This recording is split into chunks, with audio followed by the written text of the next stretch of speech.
नमस्कार. आज सगळ्या गोंयकारांक एक सूचना करपा खातीर हांव एक व्हिडिओ करून तुमकां एक मॅसेज दिवंक सोदतां. आधार कार्ड दुरुस्ती करपा खातीर गव्हर्मेंटान सगळ्या पंचायतीक सर्क्युलर धाडलेलें आसा. तेन्ना हांव मागता पंचायतीच्या लोकां कडेन कोणाचें जर आधार कार्ड दुरुस्त करपाचें आसात तिणी आपले पंचायती येवन ते दुरुस्त करचे. तुमकां तुमच्या पंचायतींनी जे प्रतिनिधी आसा तुमी निवडून तिणी तुमकां मॅसेज धाडल्या आसात कदाचित.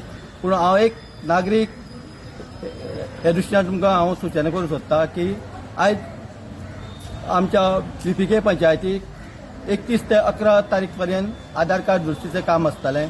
तेज्या नंतर बाकीचे जे इतर जे पंचायती आसा तितूनय आसतलें. तेन्ना हांव मागतां ते एरियेच्या पंचायतीच्या लोकांनी तेणी पंचायतीक येवचें, इन्क्वायरी करची आनी जे आपले जे आधार कार्ड ते दुरुस्त करपाचें चुकलेलें आसा ते दुरुस्त करून घेवचें. तुमकां सगळ्यांक देव बरें करूं.